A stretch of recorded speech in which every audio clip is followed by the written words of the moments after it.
how about sports? 2020.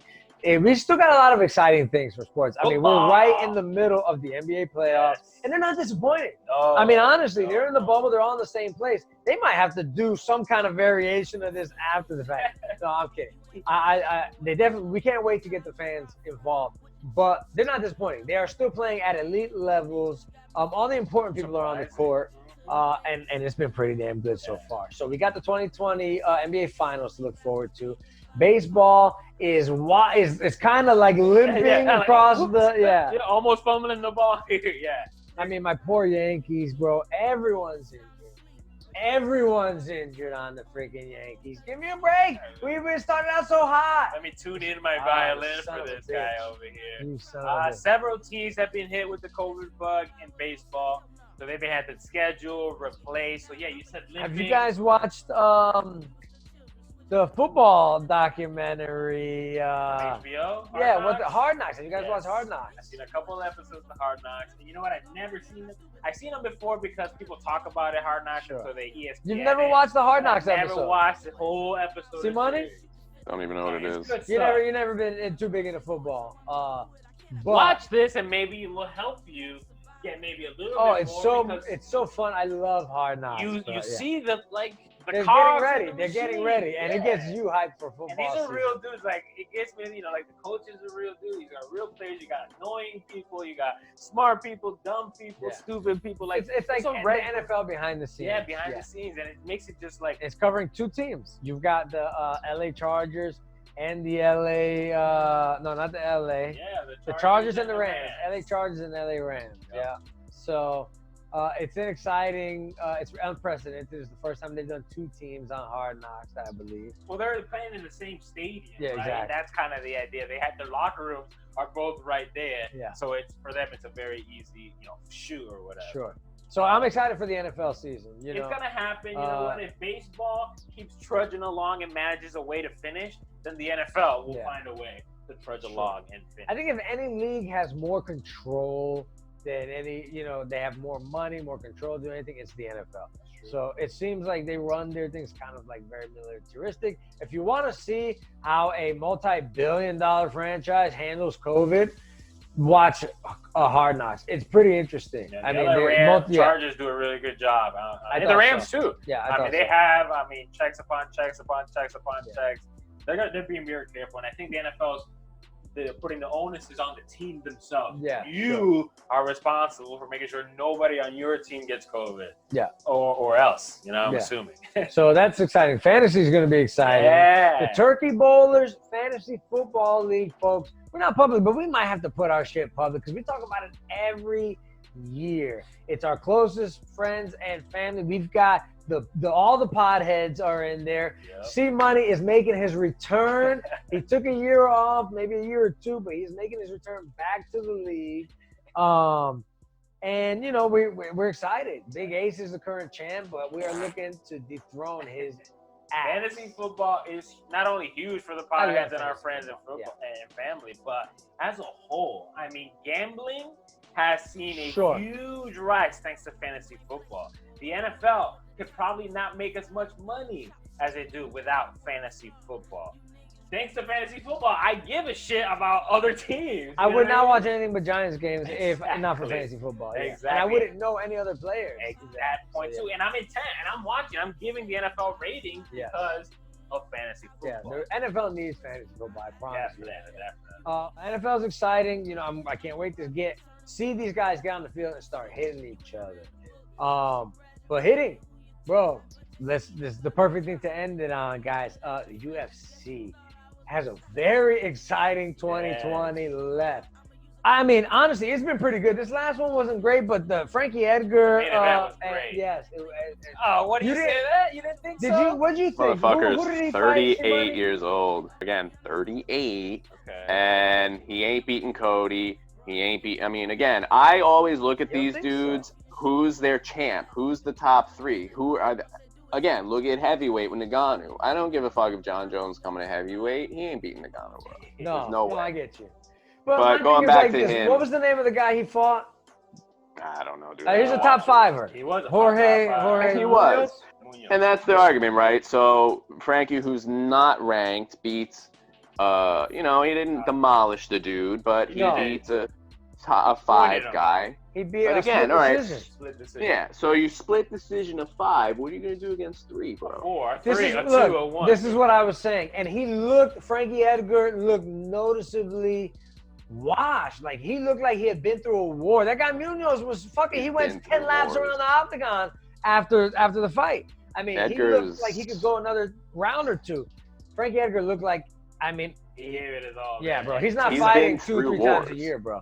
Yeah, I mean, Edgar has faced everybody. He's faced all the big names. The guy's been through hell-ish fights. Again, can't hate the guy for making the paper, but... No, that's exactly right. I mean, you got to give it to him because who he is, Frankie Edgar. And the UFC's not going to say no to him, especially because he's always been a professional. Always made weights. Always fought his heart out no matter what. Won a championship. Has been a former champ. Is willing to go down. So he's done a lot for the business, a lot for the UFC. You know who he is. You know who he is. A lot of people know who Frankie Edgar is. Toms River, New Jersey, baby. Yeah, that's your background. Wow. But there's some heavy hitters coming up, bro. Adesanya and that's the fight. Let's talk about that. That would be fight of the year. Adesanya. That's the fight of the year, easily. UFC's got to be the most important one, I think, sure. in history. Maybe not in history, but top 5 definitely. Yeah, not history, mean, you got 2 undefeateds, okay? 2 absolute powerhouses, right? Yeah. I mean, they come forward, and if you've seen their previous fights, this is like 2 trains coming at each other, and you don't. And they hate each other. They talk a lot of shit already. Yeah, Izzy talks a lot of shit, but Izzy's got to avoid him, right, and gas him out, because that's what's going to happen. I mean, he's got to be the precision, champ. bro. Yes, precision, accuracy, because Paulo Costa is just gonna come in for you like a fucking baby. Yeah. I say it. He's in the Nagano fighting Gaethje. That's in October. Yes, Nagano and Gaethje. So that's gonna be big too, because if you didn't know, Khabib just did the first interview since his father passed. And, rest in peace, that guy, because they had a really good relationship. And you could see, I mean, this is months after his father passed. He did this interview, and he was still looked sad, bro. I mean, he looked noticeably sad, dude. I feel bad watching him. Yeah, but he mentioned that more than likely the McGregor-Khabib rematch is never happening. Who knows? But he said he's only planning on fighting Gaethje and GSP next. And if GSP doesn't happen, maybe a Ferguson or McGregor, depending on if they beat Poirier.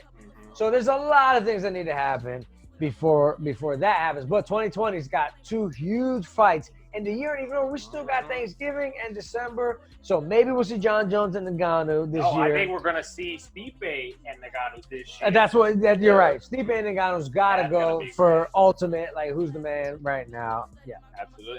In that Edgar fight, the post Dana White said, you said Tony Ferguson will fight Poirier. Yeah. That's a fight that we're going to see at some Didn't Connor starch Poirier? He didn't starch him, but he beat him. Yeah, he beat him. But ever since that, Poirier hasn't lost. I believe that's his last fight. So in the last 4 years, my man hasn't lost. Ferguson was going to fight Nagano for the goddamn championship. So that's a fight for happen for number 1 contender. And Conor McGregor might be sitting out watching this from home and be stuck. Here's the thing about that Ferguson fight. I remember I just watched an interview where they told I was watching some old UFC shit, and they were talking about these 2 guys talking shit. What's his name? Connor? No. It was Adesanya and Bones, John Jones. Oh, talking shit to each other. And they were talking about how John Jones was scared to fight Sonnen, right? Chael Sonnen, because there was I forgot which UFC it was, but a UFC event that got canceled because John Jones, somebody couldn't fight John Jones, short notice. They were on 9 days notice, they were gonna give him Chael Sonnen. And John Jones, his managers, nobody wanted any part of it because they were like, that is a career ruining, that'll fuck your legacy up, because taking Chael Sonnen on in 9 days is trouble for anybody, right? I agree. So you look to fast forward to Tony Ferguson, getting ready for the biggest fight of his career, getting ready to fight for the championship against Khabib. That guy's training maddening hours on wrestling, training for wrestling.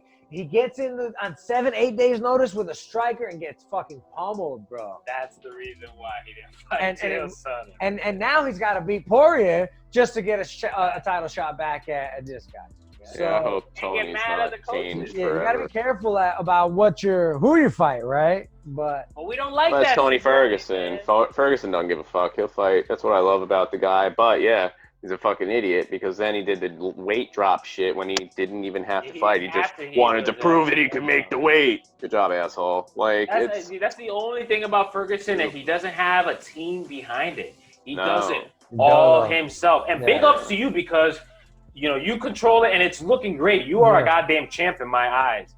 But not having a team, those things start to happen. And it shows you. Yeah, exactly. Eddie Bravo, the 10th Planet Jiu-Jitsu owner, Eddie Bravo, was saying he was in Ferguson's corner. He's one of Rogan's best friends. So he was saying that in that fight, he goes, I'm a fucking jiu-jitsu coach. We don't even have a striking coach in the corner. And they're asking me what the fuck he should do. He's like, I don't fucking know, dude. I'm not a striker. What the fuck? Like, fight him, punch him in his face. Proving the point, that motherfucker took so much brain damage. I don't know. Because he's a goddamn monster. He just stood there and just kept fighting, coming back, bro. I still hear those shots from that night, bro. That's the UFC this year, 2020, being fighting with no fans. It makes it. I love it. To another level. I love it too. Yeah, I'm cool with no fans for a long time. I hope no fans all the way in. Izzy, obviously, well, there won't be, but fuck the fans. They need fans. That's the gate is a big part. I know they do, but I love it. But I bet you a lot of fighters would agree with you, Simani. I think they can hear their coaches. Hear his instructions. There's a little bit less stress, a little bit less pressure.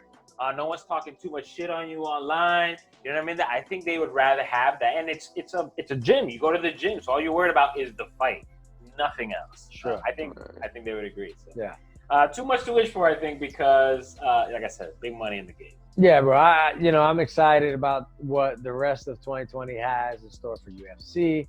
All the sports. I'm excited. Hopefully, come October, we vote out this guy. Come November. Come November. I'm an early voter. I like to get some votes. So you're right, sir. Yeah. I try to avoid the line. But so yeah, man. Yeah, dude. Let's do it. 2020. I hope you guys like this format, Simone. I hope you're comfortable with it. I think this is fun. We get into the discussions a little bit more. We get a little more energetic, and then we don't just cut our dicks off. Yeah. And the only trending things are fucking COVID and politics. It gets old after. So we're gonna have fun with it. Yes, exactly. We're gonna have fun with it. A lot of different things. A lot of trending stuff, videos, not just necessarily us talking. We're gonna do a lot of fun stuff. Man. So yeah, it'll get exciting. Like I said, it's gonna open up things. So don't forget. Podheads.com, Podhads, guys. The only accept no invitations, the Podheads web show. We appreciate all the love and support from all those of you doing it. Tell your friends and family. Keep going. Hashtag We Wednesdays. We'll see you next time. See money. JB. Beaches. Peace. Podheads.